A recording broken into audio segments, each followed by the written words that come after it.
Os disruptores endócrinos são exatamente iguais aos hormônios, ocupando seus receptores e impedindo os hormônios originais exercerem suas ações fatal ou fake. Fake, são semelhantes e até a gente colocou também uma imagem ilustrativa mostrando o que seria o disruptor e o que seria o hormônio. Então, eles são bem parecidos. E aí, o que acontece? Como ele se encaixa no receptor, apesar de a molécula ser parecida, a ação é totalmente diferente.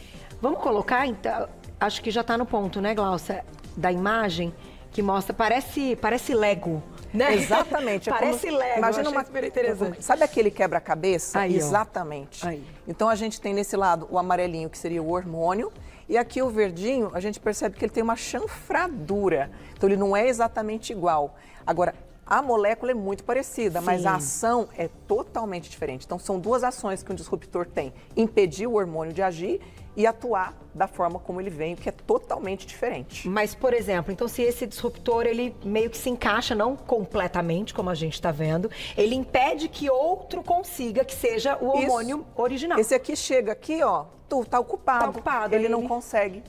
E aí esse daqui, além de ocupar o lugar do outro, impedir a ação do outro, ele tem uma ação própria que não tem absolutamente nada a ver com o hormônio. Ou seja, a semelhança de molécula estrutural tem uma diferença e uma discrepância de ação absurda.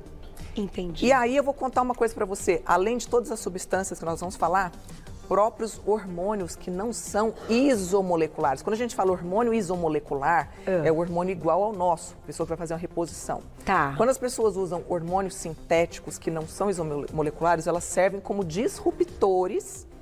E isso não é só pessoa da reposição, não. A gente está falando de jovens que usam anabolizantes. Tá. Hormônios anabolizantes têm outra configuração que chega neste receptor e deforma.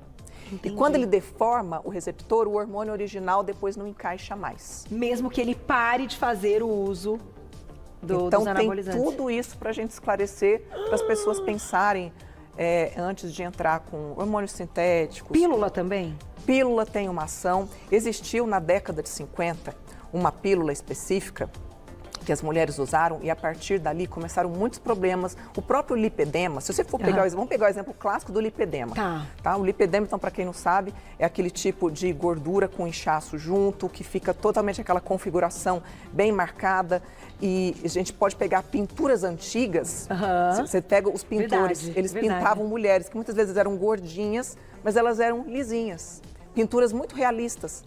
Então, a partir desta época, começaram a ter os problemas de lipedema, começaram a ter um monte de outros problemas femininos. O problema da infertilidade, que cada vez mais está afetando as mulheres. Então, devido a hormônios não isomoleculares e as substâncias todas que também nós vamos falar aqui hoje. Tóxicas e com essa questão aí, né, da molécula ser muito parecida. Você imagina que o nosso hormônio. corpo ele foi feito para metabolizar aquilo que a gente produz. Sim. Foi feito para metabolizar o nosso hormônio. Ele não tem enzimas para metabolizar essa quantidade de substâncias estranhas. Então, você imagina esse acúmulo acontecendo ao longo dos anos. Ô, doutora, antes de ir pro próximo, é que falta de sorte, né? Os negócios... Poxa vida, uma falta de sorte. Não é verdade? Ou é proposital? É que o mundo... Então, vai nessa parte, que agora eu quero entender a parte do conteúdo da história.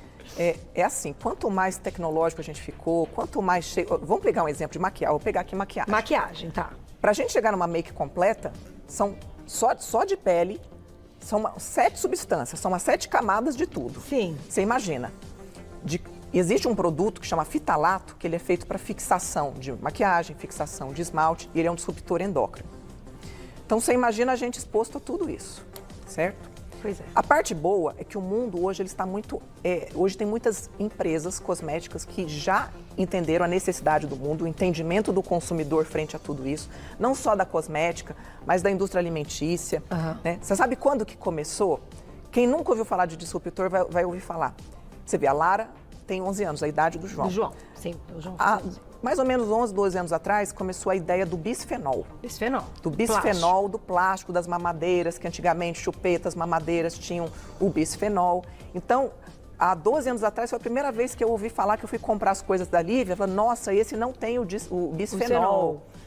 Então, é um assunto que todo mundo já conhece quando a gente trata de quê? De mães com bebezinhos relacionados à mamadeira e o plástico. E o plástico, tá. Só que isso está evoluindo, então as pessoas estão entendendo que não é só isso. É tudo o que a gente... É a embalagem dos alimentos. Pois é, até o papelzinho que imprime, não é aquele papel, enfim, aquela impressão, né, que você faz. em estacionamento, sabe? Aquele do caixa, aquele papel também, né? Aquele papel tem disruptor, ou seja, tudo que a gente puder fazer digitalizado e evitar químicas, melhor. melhor. Com certeza. Que loucura.